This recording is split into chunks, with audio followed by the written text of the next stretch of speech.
नमस्कार, ISD news bulletin में आपका स्वागत है और मैं हूं आपके साथ मिंटू झा। तो बात करेंगे कुछ प्रमुख खबरों को लेकर, जिसमें पहली खबर दिल्ली से है। दिल्ली की शराब नीति में गड़बड़ी के मामले में जांच में जुटी सीबीआई ने मंगलवार को डिप्टी सीएम मनीष सिसोदिया के लॉकर की तलाशी ली। गाजियाबाद के वसुंधरा सेक्टर 4 की पंजाब नेशनल बैंक में सिसोदिया का बैंक लॉकर है। सीबीआई की टीम ने बैंक में 45 मिनट तक लॉकर की जांच की। इस दौरान मनीष सिसोदिया और उनकी पत्नी भी मौजूद रही। जांच के दौरान बैंक के गेट बंद रहे, किसी को भी एंट्री नहीं दी गई। ये नियम है कि लॉकर को उसके खाता धारक की अनुमति और उपस्थिति के बिना नहीं खोला जाता है, इसलिए मनीष सिसोदिया और उनकी पत्नी सीमा को वहां बुलाया गया। दिल्ली के डिप्टी सीएम बनने से पहले मनीष सिसोदिया गाजियाबाद के इसी वसुंधरा इलाके में रहते थे। जांच के बाद डिप्टी सीएम मनीष सिसोदिया ने कहा, लॉकर से सीबीआई को कुछ भी नहीं मिला। सारी जांच में मेरा परिवार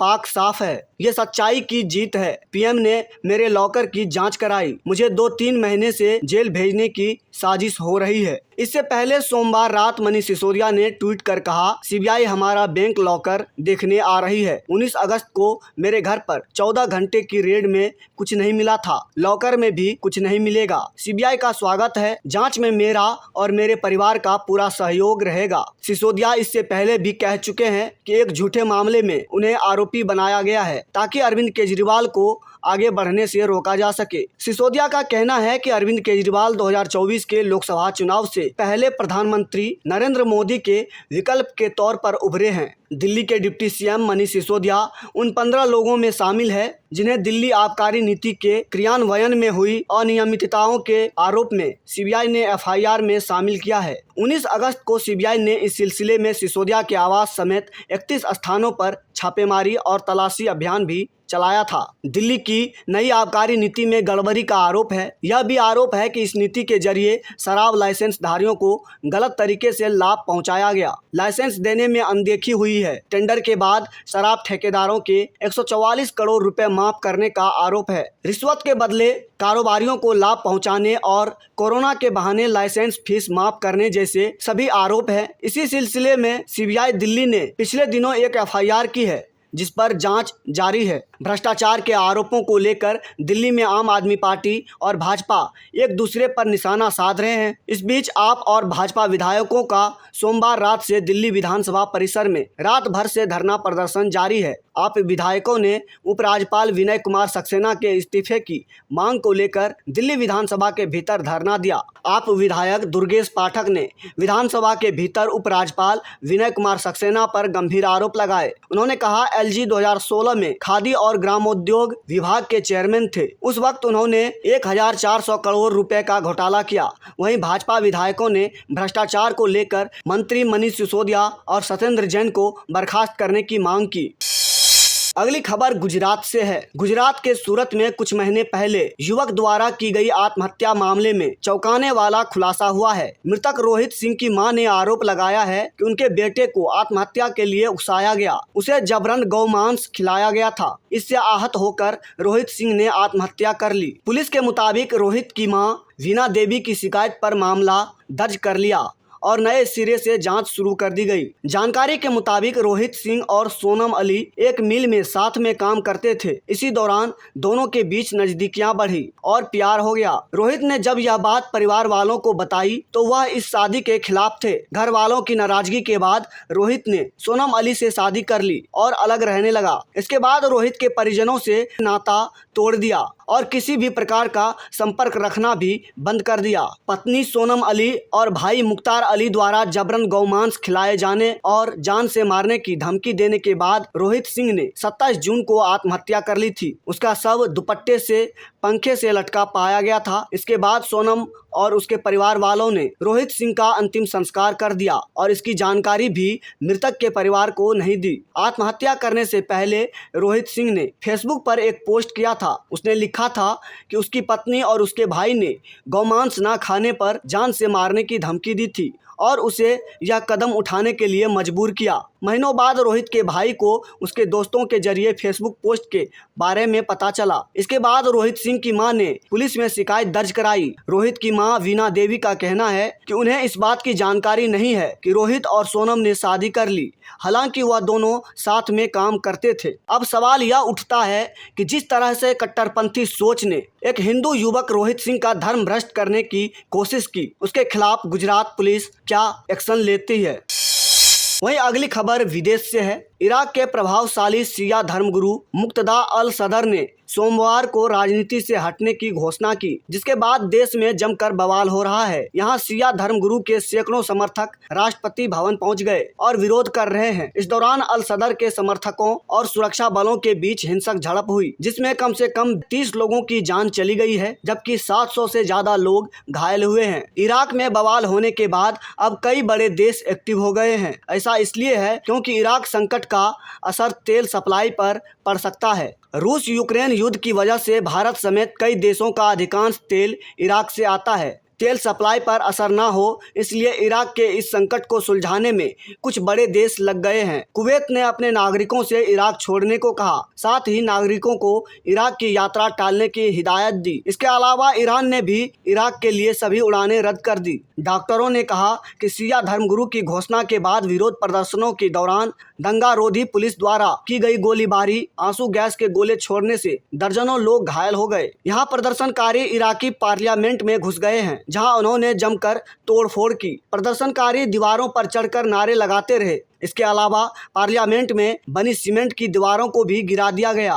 बगदाद में हिंसा के बाद गंभीर हालात पैदा हो गए। ऐसा होने के बाद अब अमेरिकी दूतावास ने भी अपना डिफेंस सिस्टम एक्टिवेट कर दिया है। सूत्रों के मुताबिक कम से कम 2 मिसाइलें दूतावास की तरफ फायर की गई। इसके अलावा सूत्रों ने बताया कि बगदाद में हिंसा के दौरान रॉकेट का भी इस्तेमाल हुआ है, जहां ईरानी दूतावास के पास 4 रॉकेट गिरे हैं। अधिकारियों के अनुसार रात के समय अल सदर के समर्थक और पुलिस में झड़प हुई और इस दौरान गोलीबारी में एक महिला घायल हो गई। मशीन गन की आवाज़ पूरे मध्य बगदाद में गूंजती रही। सुरक्षा अधिकारियों ने बताया कि झड़प में मोर्टार और रॉकेट चालित ग्रेनेड का इस्तेमाल किया गया। एक बयान के अनुसार सेना ने धर्मगुरु के समर्थकों से भारी सुरक्षा वाले सरकारी क्षेत्र से तुरंत हटने और संघर्ष या इराकी खून बहने से रोकने के लिए आत्मसंयम का पालन करने का आह्वान किया है। यहाँ प्रदर्शनकारियों और पुलिस के बीच जमकर झड़प देखने को मिल रही है। वहीं इराकी सेना ने एक खुले राष्ट्रव्यापी कर्फ्यू की घोषणा की और प्रदर्शनकारियों से ग्रीन जोन छोड़ने का आग्रह किया, जबकि संयुक्त अमेरिका ने इराक की राजनीतिक समस्याओं को कम करने के लिए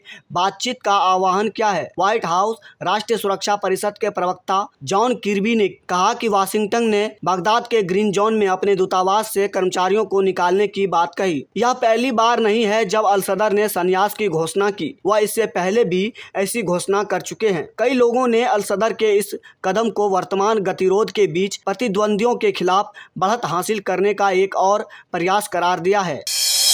अगली खबर पंजाबी सिंगर सिद्धू मूसेवाला से जुड़ी है। पंजाबी सिंगर सिद्धू मूसेवाला हत्याकांड का मास्टरमाइंड सचिन बिश्नोई अजरबैजान में पकड़ा गया। सचिन बिश्नोई ने ही सिद्धू मूसेवाला हत्याकांड की जिम्मेदारी ली थी। पंजाब पुलिस ने इसके अलावा एक अन्य मुख्य आरोपी अनमोल बिश्नोई के केन्या में होने का पता लगाया है। ये दोनों फर्जी पासपोर्ट पर हत्याकांड को अंजाम देने से पहले ही भारत से भाग गए थे। सूत्रों के मुताबिक सचिन बिश्नोई का फर्जी पासपोर्ट दिल्ली के संगम विहार इलाके के एक पते पर बनाया गया था। इस फर्जी पासपोर्ट में सचिन बिश्नोई का नकली नाम तिलक राज टुटेजा लिखा गया है। वो हत्याकांड से करीब 1 महीने पहले 21 अप्रैल के बाद इस फर्जी पासपोर्ट के जरिए दुबई भाग गया था और फिर वहां से अजरबैजान चला गया था। पंजाब पुलिस और विदेश मंत्रालय ने अब सचिन बिश्नोई के प्रत्यार्पण की कोशिशें तेज कर दी है। यही वजह है कि विदेश मंत्रालय से पंजाब पुलिस को भेजे गए पत्र में आरोपी के बारे में, उसके आपराधिक इतिहास, गिरफ्तारी वारंट और प्रत्यार्पण में तेजी लाने के लिए मूसेवाला मामले में उसकी भूमिका के बारे में सभी विवरण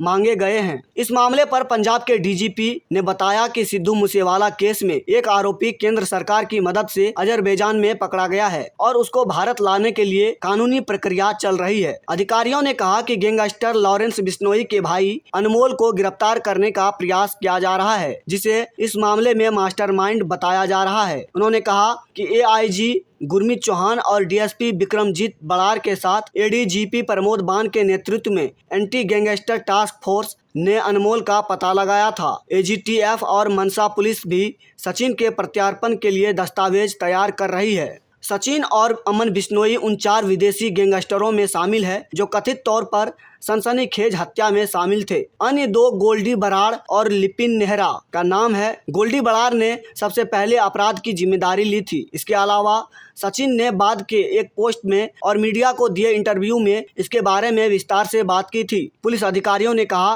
कि लॉरेंस बिश्नोई ने अपने भाई अनमोल बिश्नोई और अपने करीबी सहयोगी सचिन थापन को बचाने के लिए एक सुनियोजित साजिश के तहत उनके लिए फर्जी पासपोर्ट बनवाए।